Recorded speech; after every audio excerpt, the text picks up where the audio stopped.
राम राम जी, फिर से स्वागत है आपका हमारे न्यू वीडियो में और हमारे चैनल ट्रैवल विद एम के पर।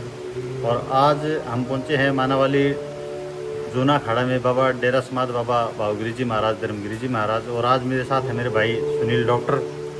और आज का इंटरव्यू डॉक्टर के साथ ही करेंगे। आपको बताएंगे, अध्यात्म की बात भी बताएंगे और अध्यात्म के बारे में बताएंगे। और मेन मकसद आज जो मन्नावाली का मंदिर है वो दिखाना मेन मकसद है। हाँ, जो ये जो बना ना, इसकी स्ट्रक्चर अगर देखते हैं ना तो ऐसे लगता है जैसे कि जो राजा महाराजा के टाइम में जो बनता था ना, उस हिसाब से ये बनाया गया है। और इसमें आप चारों तरफ देखोगे, और यहाँ जो हम आज समाधि के दर्शन कराएंगे वो प्योर पत्थर में, राजस्थान से मकराना से जो पत्थर मतलब मंगाया गया है ना, उसमें बना हुआ है। उसके बाद अगर हम देखें, और जो हमारे संत है, जो गुरुजी का हम जिसका हम आज इंटरव्यू लेंगे, धर्म के बारे में वार्तालाप करेंगे, उनसे सीखेंगे कि क्या क्या हमें क्या करना चाहिए कैसे। तो वो मुकेश जी, आपको पता है मैंने बाबा जी की जब हिस्ट्री पढ़ी ना, तो बचपन से ही बाल ब्रह्मचारी और 5 साल की उम्र में, नहीं 5वीं क्लास में थे ना, 5वीं क्लास में थे तब वो घर से निकले थे। और निकलना, देखो ये नहीं कह सकता कोई भी इंसान नहीं निकल सकता। हाँ जी, जब तक अंदर से, अगर अंदर से अध्यात्म उत्पन्न ना हो, भक्ति तो ये हाँ। और आप लोग जब ये देख रहे हैं, हो सकता है 2045 में मैं आपको बोल रहा था, क्या पता हम भी भाई इस बिजनेस में आ जाए भी। आत्मिक इच्छा, क्योंकि धर्म के साथ जीना ना, तो धर्म के साथ मरना भी हमें सीखना पड़ेगा। और एक पखवाड़ा बोलते हैं इसको।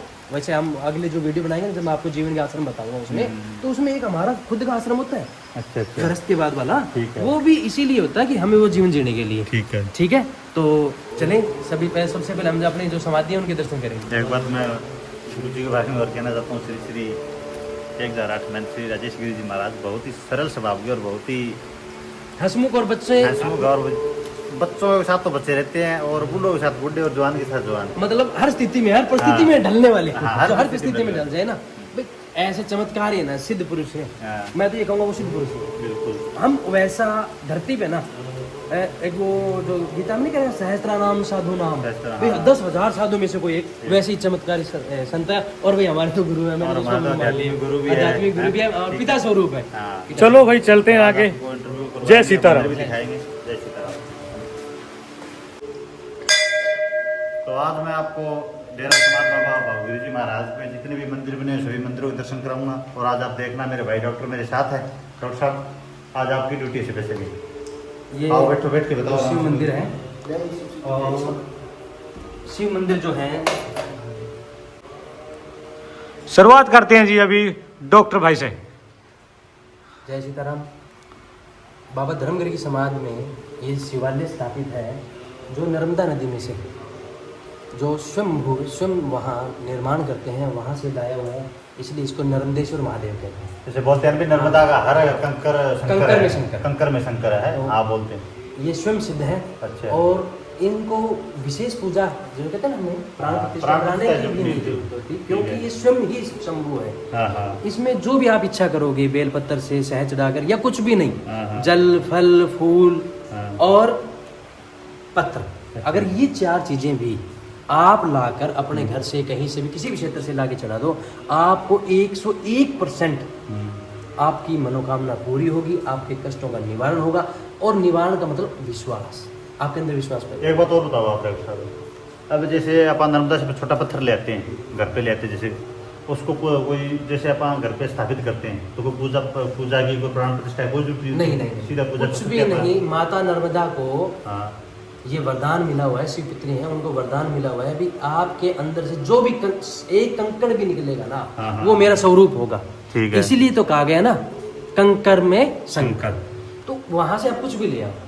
और एक वहाँ एक झील है, जो ऊपर से झरना पड़ता है ना, वहाँ झील, उसमें से अगर आप निकालोगे ना, आपको सेम स्वरूप ये मिलेंगे। अच्छा, किसी भी साइज में ले लो। तो वहाँ का तो आप मानो कुछ भी ले आओ, उसमें आपको हर कंकर में शंकर मिलेगा। कोई भी पूजा करवाकर आप सोचते हैं मैं घर में नहीं, आप उसको स्थापित कीजिए, उस पर जल अर्पित कीजिए। ठीक है। और मैं ये कहता हूँ, कोई विशेषकर कोई महंगी चीज डालने की जरूरत नहीं होती उस पर, आप अथाह खर्चा करके नहीं। देखो क्या आपको सब बताऊं, जो मुकेश जी आपको पता भी है, फ्री में क्या मिल सकता है। फ्री में फल है, फूल है, जल है, पत्र है। सारी समस्या वही है, एक लोटा जल, बस एक लोटा। वो कहते हैं सारी समस्या वही है, एक लोटा जल। और वैसे भी देखो, पत्र है, पत्ते चढ़ाओ, जो मर्जी। महाकाल, जब महाकाल से भी हो गए, तो वो तो हमारे है ना, उनका दिया उनको अर्पित करते हैं। बस तुम्हारा तुमको अर्पण, मैं भी करता हूँ अपने आप को समर्पण। समर्पण। और ये इस साइड में आपको दिखाऊं तो शिव जी के वाहन श्री जी नंदी महाराज, आप दर्शन करो। जय नंदी महाराज। जय जय हो जय हो।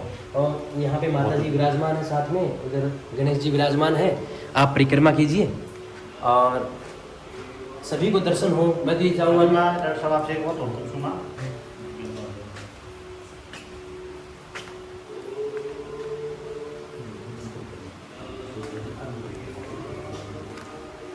अरे डॉक्टर साहब आपसे एक बात और पूछो, अपने जैसे गांव में लगभग बड़ा ही आदमी होगा, मैं तो होनी वजह से, तो शिव जी की परिक्रमा के बारे में बताओ। जैसे आप शिव जी की परिक्रमा करना चाहो तो कितनी परिक्रमा करनी चाहिए, या जैसे बीच में वो लगा रहा कि वो क्या कारण है, क्या कारण ना, ये बताओ।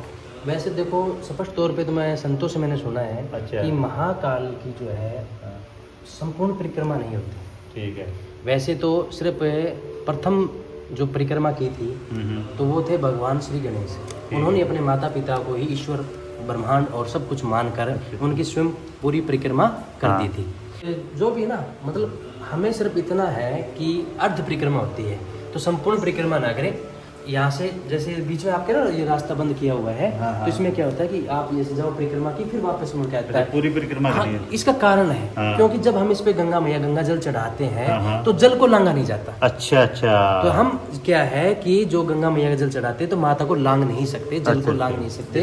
हाँ ये हाँ जैसे ये तो इसको नहीं लांग सकते। हाँ गंगा मैया और जो जल निकलने का स्थान होता है ठीक है, ठीक ना, है। अगर ये इससे ऊपर कहीं ढका हुआ हाँ, हाँ। है तब वहाँ अलग बात है। हाँ। पर जहाँ से हमारे शिवालय में से जल जो निकलता है वहाँ हम उसको लांग नहीं सकते, इसलिए अर्ध परिक्रमा करके और हमें ढोक लगानी होती है, नतमस्तक होना होता है। एक बात और पूछना चाहता हूँ डॉक्टर साहब आपसे, मैं जैसे मैं गुरु जी से मेरे ध्यान नहीं रहता, कई बार मैं गुरु जी के पास आता हूँ, भाई शिवलिंग पे सिंदूर क्यों नहीं चढ़ा सकते?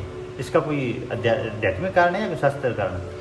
वो देखो सिंदूर स्त्री का श्रृंगार में आता है वैसे तो। अच्छा अच्छा। तो जहाँ तक मैंने भी पढ़ा है हाँ। कि जो स्त्री स्वरूप कुछ चीजें हैं, फल है हाँ। और जैसे फूल भी होते हैं, जैसे चमेली का हो गया हाँ। और वे सिंदूर हो गया, हाँ। तो वो श्रृंगार स्वरूप में शिव को नहीं आता, शिव अर्पित नहीं कर नहीं सकते कर अपना। सकते, वो माता स्वरूप ये है। बात है। हाँ उसके बाद आप जो मर्जी अर्पित करो, क्योंकि महादेव ने तो आपने भी पढ़ा है, मैंने पढ़ा, सबने पढ़ा है हाँ ये तो है।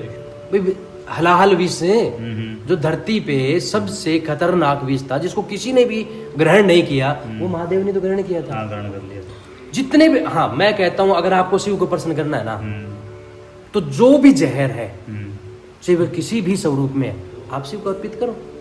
और दूसरा जहर क्या है, वक्त के अनुसार हमारे मन का जहर भाई, जो हम मन में किसी से विरोध करते हैं, किसी से घृणा रखते हैं ना, वो छोड़कर इस पे जल चढ़ाओ। वो अपना जो जहर रूपी है हमारे अंदर भावनाएं, उनको समर्पित करके खत्म करने का मेन कारण है। उसको समर्पित करो। जैसे कि बोल देते हैं ना, जैसे कलयुग कहाँ है, स्वर्ग कहाँ है, नरक कहाँ है, ये बोलते थे डॉक्टर साहब। तो आप बताओ मेरे को स्वर्ग कहाँ है? भाई देखो स्वर्ग नरक हाँ। दोनों मनुष्य की जिंदगी में है। हाँ। और एक जितना आपने ईश्वर में दे दिया उसमें आप खुश हो, और खुश रहते हुए आनंद में, भक्ति में, अपने कार्यों में मस्त होकर अगर जी रहे हो ना, तो वो क्या है?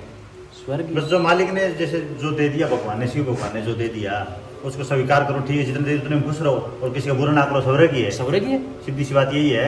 यही है, क्योंकि किसी का बुरा ना करो, बुरा करूंगा भाई, बुरा गलत काम करांगा, कोई किसी की बुराई में जाऊंगा, बुराई में चलना, बुराई लेवांगा, तो फिर नरक की उसके लिए। वो हम सोचते हैं दूसरे का करने का, वो हमारे ही तो हो रहा है ना। सबसे पहले हम ही तो उसके बारे में सोच रहे हैं। सही बात है। वो विचार हमारे अंदर तो उत्पन्न हो रहे हैं, और हमारे अंदर उत्पन्न हो तो हमारे तो विनाश भी तो होगा ना। ठीक बात है, बिल्कुल।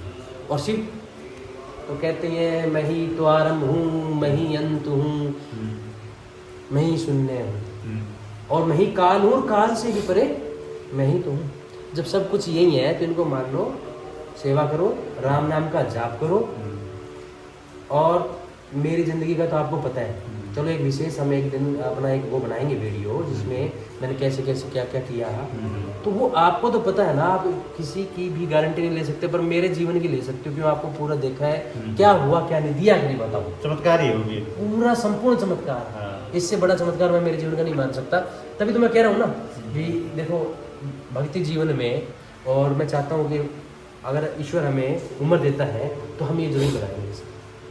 और एक मैं आपको विशेष जानकारी देना चाहता हूँ शिवलिंग के बारे में। पूरे श्रावण मास के अंदर हर रोज शाम को 7:30 बजे से लेकर 10:30 बजे तक शिव जी का अभिषेक किया था, और गुरु जी ने पूरे संपूर्ण एक पूरे महीने में किया।